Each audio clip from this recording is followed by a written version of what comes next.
Sunarti merupakan seorang wanita kelahiran tahun 1979 yang pada saat kejadian tersebut berusia 44 tahun. Ia berasal dari Desa Merangen, Kecamatan Purwoasri, Kabupaten Kediri, Jawa Timur. Diketahui, Sunarti merupakan anak bungsu dari pasangan suami istri Kusri dan ibunya bernama Sima. Ketika usianya beranjak dewasa, beliau sempat menjalin cinta dengan seorang pria bernama Mukayat dari Desa Watu Dandang, Kecamatan Prambon, Kabupaten Nganjuk, Jawa Timur.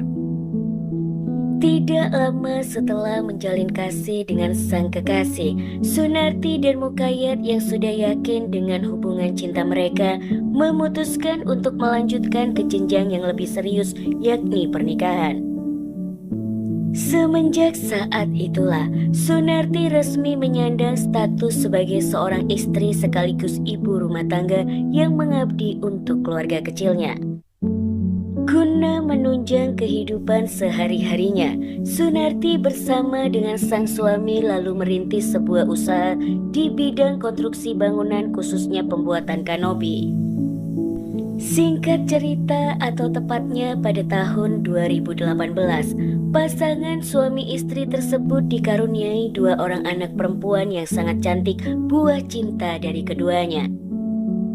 Anak pertama dari pasangan tersebut berinisial PUT, berusia 17 tahun dan sedang menimba ilmu di bangku SMA kelas 2.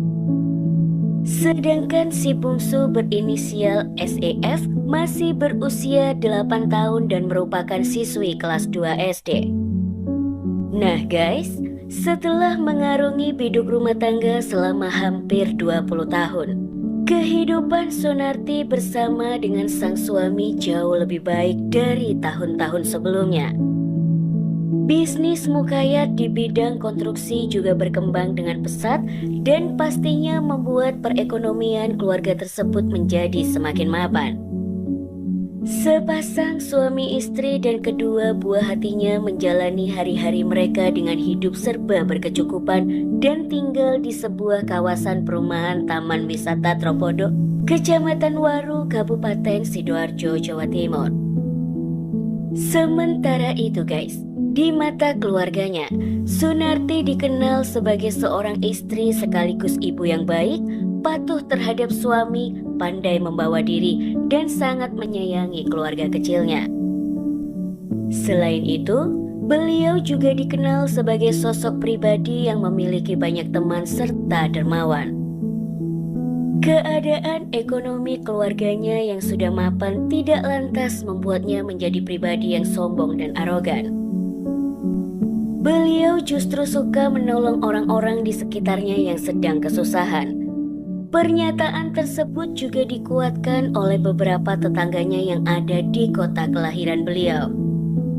Menurut para tetangga di sana, mereka mengatakan kalau Sunarti adalah wanita yang mandiri, tidak banyak bicara, pekerja keras dan cekatan, serta tanggap membantu jika melihat keluarganya sedang tertimpa musibah. Tidak hanya terhadap keluarganya saja nih guys, terhadap tetangga rumah di Kediri pun juga demikian.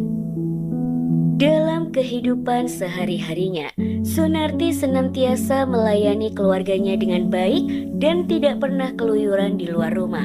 Setiap harinya, beliau hanya meninggalkan rumah untuk antar jemput kedua buah hatinya di sekolah dan sesekali pergi untuk arisan bersama dengan para tetangga perumahan tempatnya tinggal.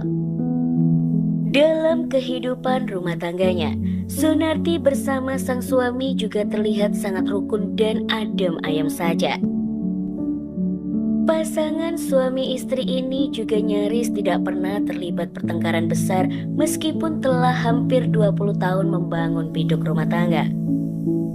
Namun kendati demikian, ketika keduanya sedang ada masalah, pasangan suami istri itu selalu bisa menyelesaikan permasalahan mereka dengan baik tanpa harus melibatkan orang lain, sehingga tidak pernah ada satu orang pun yang melihat pertengkaran di antara keduanya.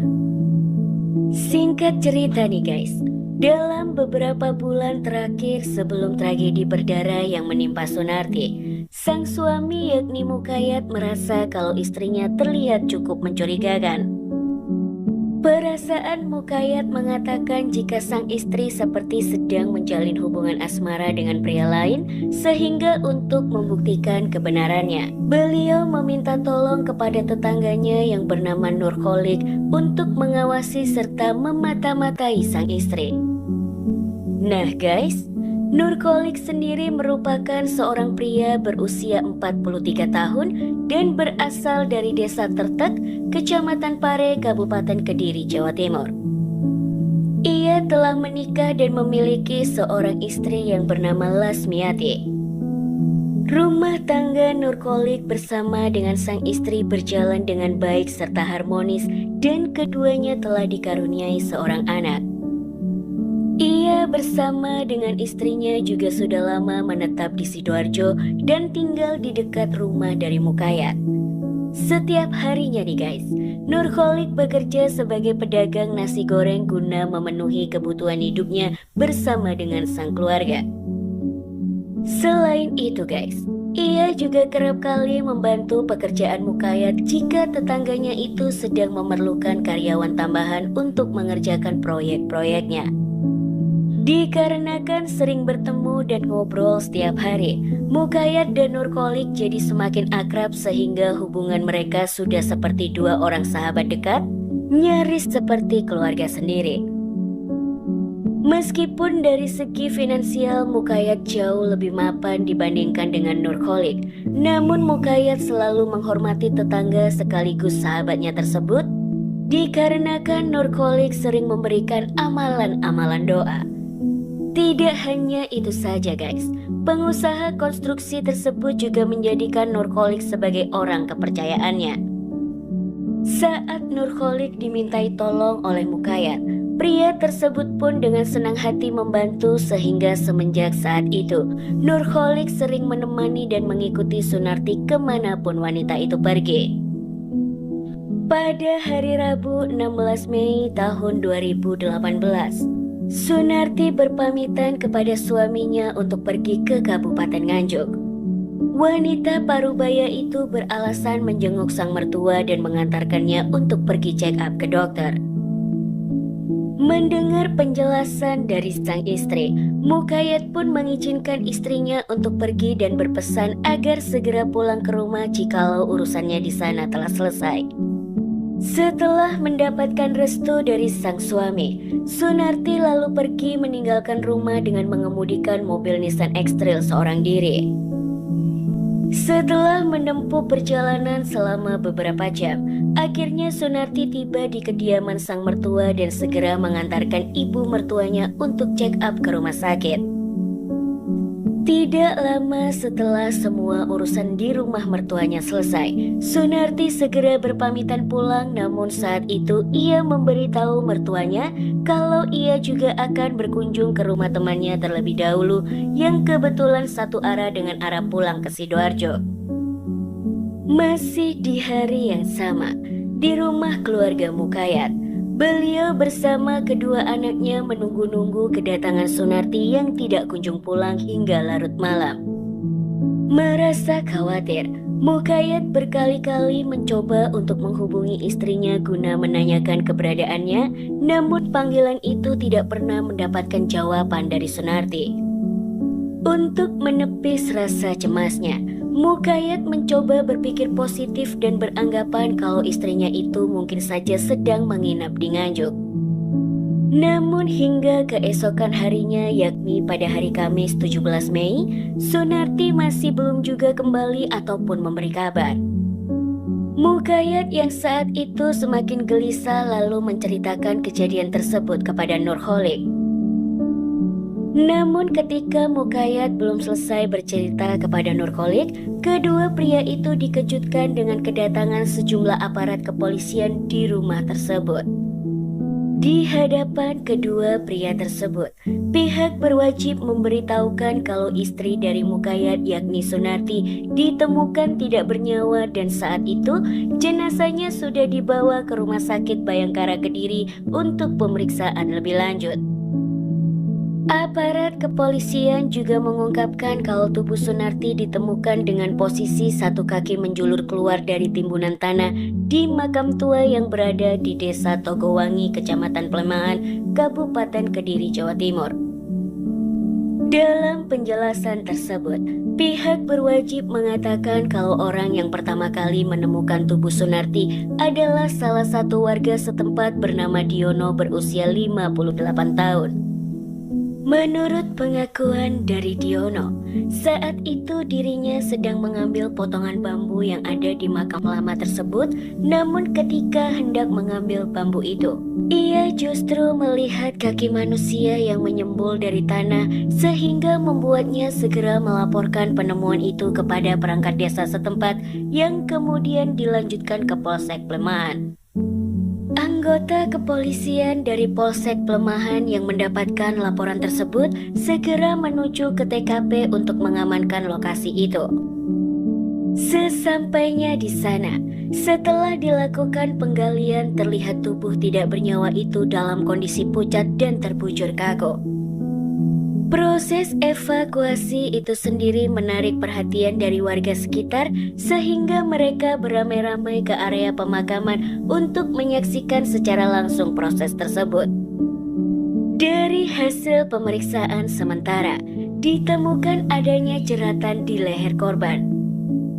Dengan kondisi korban yang seperti itu serta pemakaman yang tidak layak, membuat aparat kepolisian sangat yakin kalau Sunarti merupakan korban pembunuhan.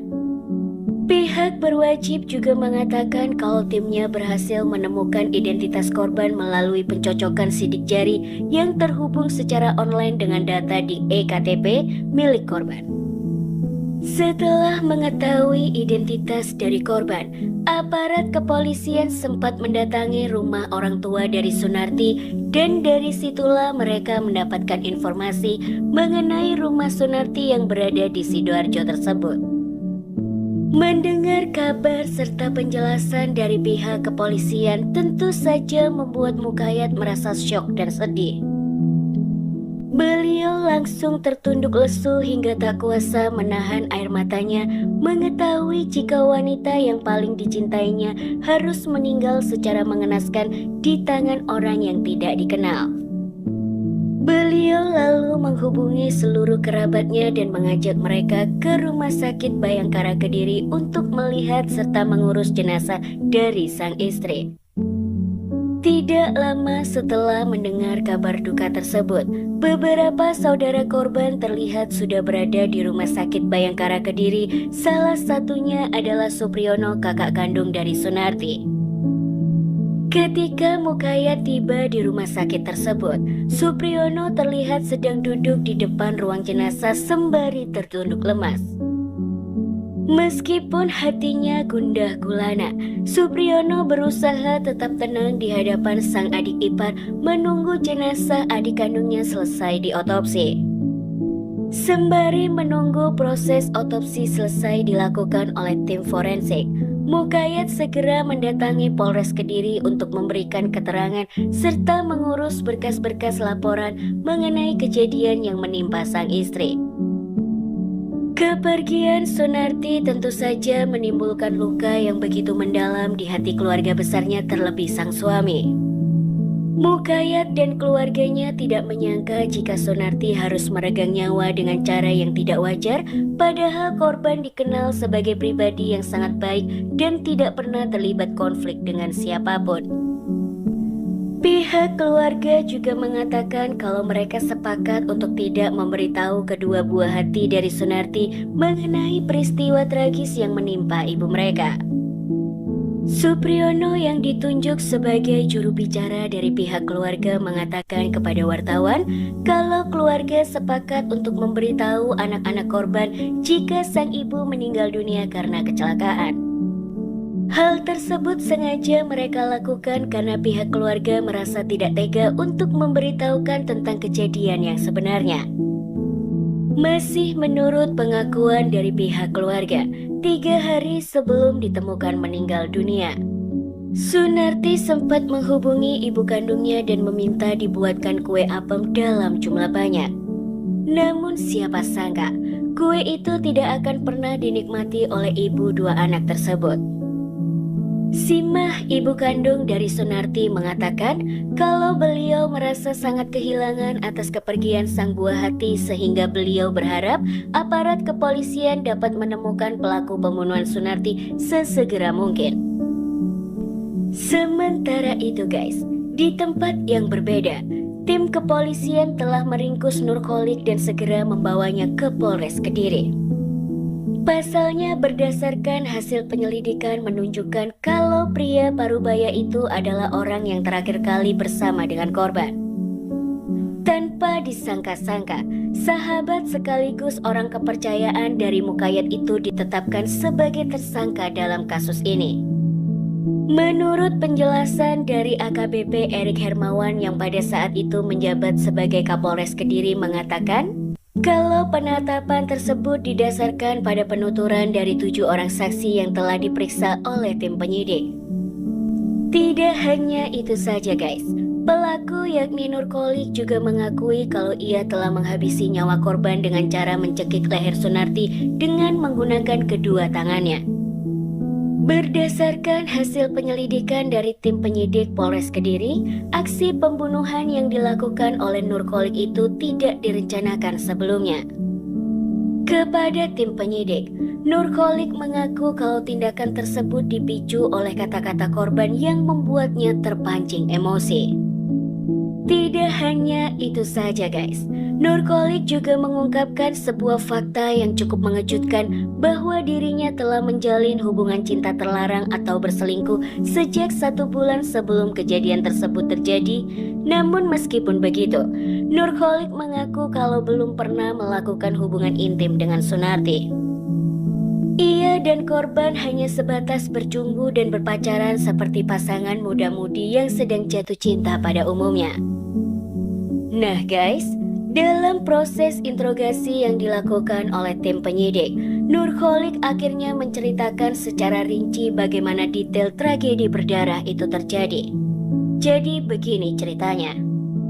Pada hari Rabu 16 Mei 2018, Nurholik dan Sunarti sudah membuat janji kalau mereka akan pergi berkencan dan menghabiskan waktu bersama-sama. Keduanya lalu sepakat untuk bertemu di depan SDN Togowangi, Kecamatan Plemahan, Kediri, Jawa Timur. Pagi itu guys, Sunarti memang sempat mengantarkan mertuanya ke rumah sakit untuk melakukan medical check up dan setelah semua urusan tersebut selesai, ibu dua anak itu lalu pergi menuju ke lokasi yang telah disepakati dengan kekasihnya tersebut. Setelah keduanya bertemu, pasangan selingkuh itu kemudian berkeliling di daerah Plemahan tersebut dengan menaiki mobil Nissan X-Trail milik Sunarti. Selama di perjalanan, pasangan kekasih itu juga berencana untuk mencari hotel guna melakukan hubungan ranjang. Namun saat itu Nurholik tiba-tiba saja berubah pikiran dan hanya ingin menghabiskan waktu mereka untuk jalan-jalan saja. Pria itu lalu menghentikan mobilnya di kawasan Stadion Brawijaya untuk mencari makan. Akan tetapi, Sunarti yang saat itu tidak berselera makan lebih memilih untuk menunggu kekasihnya di dalam mobil. Tidak lama kemudian, Nurholik yang telah selesai makan langsung masuk ke dalam mobil Nissan X-Trail tersebut. Keduanya lalu melanjutkan perjalanan meninggalkan kawasan Stadion Brawijaya. Selama di dalam perjalanan, Sunarti mengeluh kepada kekasihnya itu kalau sang suami yakni Mukayat tidak pernah membuatnya puas saat sedang berhubungan intim. Mendengar keluhan yang disampaikan oleh Sunarti tentu saja membuat Nurholik jadi terdiam dan sepenuh hati mendengarkan curhatan dari kekasihnya tersebut.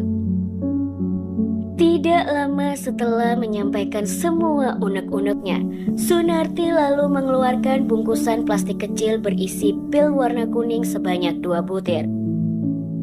Ia pun lalu menenggaknya dan tidak lama setelah meminum obat tersebut, Sunarti langsung mengajak kekasihnya itu untuk segera mencari hotel agar mereka dapat melampiaskan nafsu tersebut. Namun ajakan itu ditolak oleh Nurkolik karena pria itu memang tidak berniat melakukan adegan ranjang bersama dengan Sunarti. Mendapatkan penolakan dari kekasihnya, seketika itu juga membuat emosi Sunarti jadi tersulut sehingga keduanya terlibat dalam sebuah pertengkaran. Di dalam adu mulut tersebut, Sunarti sempat mengancam Nurkolik dengan mengatakan jika kekasihnya itu tidak mau melayani nafsunya, maka Sunarti akan meminta anak dari Nurkolik untuk memuaskan hasrat tersebut. Mendengar ancaman dari Sunarti tentu saja membuat Nurkolik tidak kalah emosinya. Seketika itu juga, Nurkolik langsung menghentikan mobil yang dikendarainya di tepi jalan. Amarahnya yang begitu membuncah membuat pria berusia 43 tahun itu kalap dan langsung mencekik leher Sunarti selama kurang lebih 20 menit lamanya. Meskipun awalnya sempat melakukan perlawanan, namun karena kalah dari segi tenaga sehingga membuat Sunarti akhirnya menghembuskan nafas terakhirnya. Mengetahui Sunarti telah meninggal dunia, tentu saja membuat Nurkolik kebingungan. Ia lalu memindahkan tubuh ibu dua anak itu ke jok mobil bagian belakang. Dalam kondisi ketakutan, awalnya Nurkolik sempat ingin membawa tubuh Sunarti ke rumah sakit, namun niatan itu diurungkan karena takut jika aksi tersebut membuatnya jadi harus berurusan dengan pihak berwajib. Setelah berpikir-pikir, Nurkolik memutuskan untuk menghilangkan jejak pembunuhan tersebut dengan menguburkan tubuh Sunarti di sebuah pemakaman lama yang ada di Desa Togowangi, Plemahan, Kediri, Jawa Timur. Tubuh tidak bernyawa itu dikuburkan dalam posisi tengkurap di tanah galian yang tidak begitu dalam. Nurkolik juga sempat mengumpulkan beberapa macam bunga yang berjatuhan di komplek pemakaman tua tersebut, lalu menaburkannya di atas tanah gundukan yang telah digunakan untuk menguburkan tubuh Sunarti. Setelah berhasil menghilangkan jejak pembunuhan itu, Nurkolik lalu mendatangi rumah bibinya yang berada tidak jauh dari lokasi pemakaman tersebut. Di rumah sang bibi, Nurkolik lalu membersihkan tubuhnya dari kotoran-kotoran yang menempel saat sedang menguburkan tubuh Sunarti. Tidak lama setelah itu, ia kemudian berpamitan kepada sang bibi dan pergi meninggalkan rumah tersebut dengan mengendarai mobil Nissan X-Trail milik Sunarti menuju ke Dusun Kunti, Desa Merangan, Purwoasri, Kediri. Di sana guys, mobil Nissan X-Trail milik Sunarti itu lalu diparkir begitu saja di pinggir jalan. Nurkolik lalu mengambil tas milik Sunarti yang berisi kartu ATM, dompet, dan kartu identitas lainnya yang kemudian ia bakar untuk menghilangkan jejak. Setelah semuanya dirasa sudah beres, Nurkolik lalu meninggalkan lokasi tersebut dan pulang ke rumahnya di Sidoarjo dengan menumpang sebuah bis. Akibat dari semua perbuatannya, Nurkolik secara resmi dijadikan sebagai tersangka dalam kasus pembunuhan yang menimpa Sunarti.